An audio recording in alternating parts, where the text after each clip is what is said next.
The biggest Cinderella story in college football last year was, of course, our Indiana Hoosiers we're talking about right now. In Curt Cignetti's first year as the head coach, the Hoosiers won 11 games and made the college football playoff. That was 2 wins more than Indiana's previous program record, and the 3 years before Curt Cignetti took over as head coach, they were 9-27. So Indiana won 11 games last year. They won 9 games in the previous 3 years combined. So an incredible year for the Hoosiers last year. And Dalton, a lot like Illinois, they're pretty well positioned to make another run with so many star players returning. Boatload of talent coming back for Indiana, and they did a great job in the transfer portal again. But I think for me, it starts especially with the talent returning on defense. You talk about star players, Mikael Kamara, D'Angelo Ponce, Aiden Fisher at linebacker, Amari Farrell kind of playing that nickel safety role. They've got the foundation of last year's defense back, and I still think,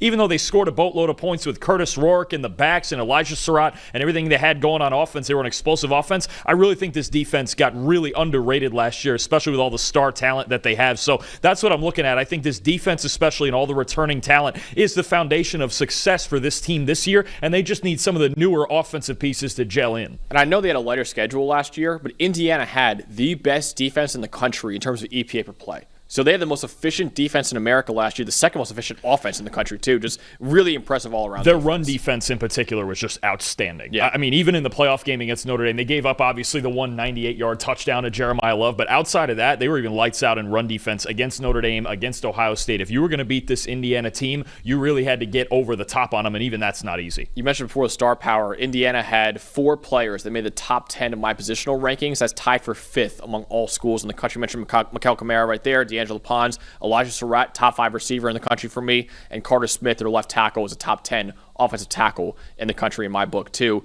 The question is, and I know a lot of people are very high on this guy right now for the NFL draft, but can Fernando Mendoza reach the highs that Curtis Rourke did? Because let's face it, Curtis Rourke, maybe not as good of a prospect as Fernando Mendoza, but he was an excellent college quarterback last year. 90.2 passing grade Curtis Rourke had last year, was 4th in the country. The only 3 ahead of him, Jackson Dart, Cam Ward, and Shedeur Sanders. All 3 of them are now playing on Sundays. Fernando Mendoza, like I said, has plenty of fans in draft circles. A lot of people think he could be the number 1 quarterback in the draft next year. But it's worth mentioning he did have more turnover-worthy plays than big-time throws while at Cal last year. But Dalton, tell me more about Fernando Mendoza and just what you expect from him in this offense. Yeah, this is a conversation I'm excited to have because we really haven't done it yet. He wasn't in our top 10 quarterbacks as far as this college football season goes. But when you look at Mendoza, when he's clean in the pocket and he's decisive, which he's very decisive, he gets rid of the ball quickly. 84.6 passing grade last year on throws under 2.5 seconds. Okay, so when you're talking about that number, that's 10th best in the country. When he's clean and he sees that first read, he can rip it. He's got a good arm. He's not afraid of any throw. He's really kind of a gunslinger. And I think the positive for Mendoza is theoretically, I think he fits extremely well in this offense. His best throws go to the intermediate range of the field between 10 and 19 yards. That's where Curtis Rourke excelled last year. RPOs and play action, especially the RPO game, that's where Mendoza excels. That's where the Indiana offense excels. And when you talk about, again, actually, let me go back to the intermediate part because those two go together. Indiana had the 3rd best EPA per play on intermediate passes last year. So Mendoza, in theory, fits this offense really well. The 2 big things for me, 1, turnover-worthy plays, and 2, sacks, okay? And Cal did not have a great offensive line, but when you look at since week 6 of 2023, all right, that's when Mendoza became the starter at Cal. 4th most turnover-worthy plays in the country. 3rd most sacks taken in the country. Those 2 things are going to be the element that's going to make or break this Indiana team. Can the ball security be a little bit better? I know he's a gunslinger, but there's times also when he stares down his first read and tries to force it, right? He's not afraid of tight windows, but he's also a guy who needs to understand, okay, they're going to create guys open in this Indiana offense. Get it there when it needs to be. When it's too tight, live to play the next down, right? The other thing is the sacks. He's not going to create a whole lot outside the pocket. He's an okay athlete, but he's not really going to be that guy that goes out there all the time throwing off platform. And the one thing that would still concern me is we saw towards the end of last year, Michigan, Ohio State, Notre Dame, when Wink Martindale and Jim Knowles and Al Golden started blitzing this offensive line, that you started to see the serious problem. I think that would be the one thing I'm looking for Indiana in their early season, especially. I think they're playing Illinois very early in the season. September 20th, That's a game. Illinois blitzes a lot. That's going to be the key for them, is protecting against blitzes. They got a couple offensive linemen in the portal, and then Mendoza keeping his composure through that, because you can't give the football away. If there's anything Indiana did fantastic also last year, was ball security. They did not turn the ball over. It was very rare for them to do that. So Mendoza, look, he's got his strengths. He is good, but I need the turnover-worthy plays, and I need the sack total to come down for this team to succeed this year. Yeah, he had 12 big-time throws and 17 turnover-worthy plays last year. So anytime you have more turnover-worthy plays than big-time throws, that's a red flag for us here at PFF, and he had 5 more turnover-worthy plays. So I get it. I get the hype with him because I know the tools are there, but, like, I'm not there yet to call him a top 10 pick. And I believe, if I remember right, 5 of those 12 big-time throws came in one game against Stanford. Yeah. So, again, he can move the chains, and there are times when he's the gunslinger in him really does help you, right? They were way out ahead of Miami, and the defense blew the Miami game, and he's a competitor, don't get me wrong. But there's certain times he's got to scale it back and just make the right throw and don't try to force it into those tight windows. So as you can see, Dalton and I are not on board with calling Fernando Mendoza a top 5 quarterback right now in college football, but we are on board with calling Elijah Sarratt a top 5 wide receiver in college football right now. My number 4 receiver in the country. He was one of 13 former James Madison players that transferred over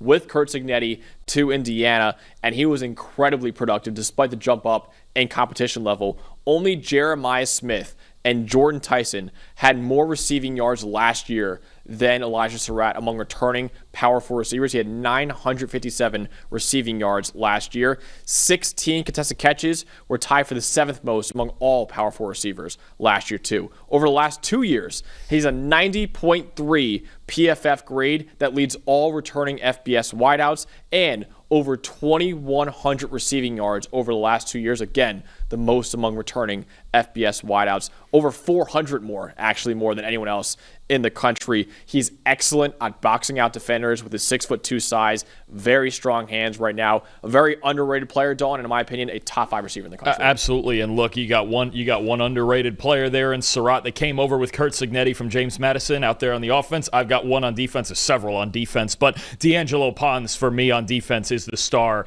outside at corner. Only 5'9" and 170 pounds, super undersized. Don't even care. He may be the most technically sound corner in the country, and this Indiana team runs as much zone defense as anybody in the country, and the reason for that is that Pons has such good eyes and good reactions to what he's seeing out there on the field in zone coverage, and he's not afraid of anybody, not even his high school teammate Jeremiah Smith at Ohio State. D'Angelo Pons in this secondary, he's what makes it go. He is lights out on his side of the field. He's a master of these zone coverages that Indiana plays, and again, a core piece of a defense that is going to be the foundation of their success this year. Yeah, 91.8 grade over his first 2 years of college football is the best among all returning cornerbacks in the country. So yes, the size isn't the best for D'Angelo Pons, but he's got that dog in him, man. I love D'Angelo Pons and watching his game, and usually that kind of size lends you to playing in the slot. He's one of the best outside corners we have in college football. And he went to high school with Jeremiah Smith, right? Yes. So he was battle-tested in high school and practiced every day. That's why he immediately came into college and was so good immediately at James Madison and then at Indiana this past year, too. Dalton, a lot like Illinois, the win total is set at 8.5 for the Indiana Hoosiers right now. Will it be a little bit of a hangover for Indiana after making the playoff last year, or will it just business as usual for Curt Cignetti? I think this is a darn good football team, and I think you just look at here a handful of 50-50 games. I look at some big games for them: Illinois, Iowa, Oregon, Penn State. But I look at the rest of these teams on their schedule, and I really think they're the better team in 7, if not 8 of them. I'm going to take the over in a similar fashion as Illinois. This team has a lot of returning talent coming back. Mendoza's obviously the X factor as the new quarterback coming in, but I think 9 wins again is very attainable. Whether they make the playoff or not might depend on the at-large, and maybe more arguments this year about strength of schedule, especially out of conference. But I think this team is fully capable of winning at least 9 games. Again, they have a great defense with most of the big-time pieces coming back, right? And I think if Mendoza can keep that, because the other thing we didn't talk about too, other than Sarratt, a lot of their skill talent coming back around Sarratt as well. Omar Cooper, their second leading receiver, is back, and I really like this running back room that they've built with Roman Hemby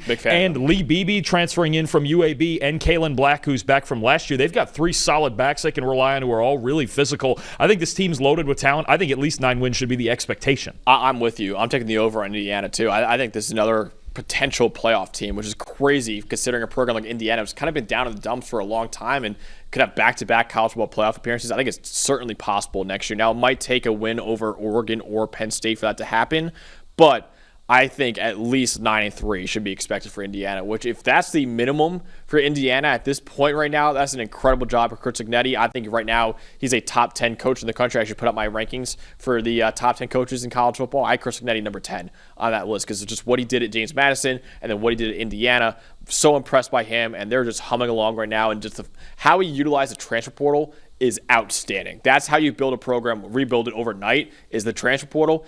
I don't think anyone in the country is better at doing that than him right now. So I like Indiana to go over 8.5 and maybe not make the playoff once again, but they're certainly going to be in contention. I think right now is a top 20 team in college football. Playoff or not, that team is absolutely not a fluke. No, Absolutely definitely not. There's a lot of players returning too, like Illinois. That should be a really good team.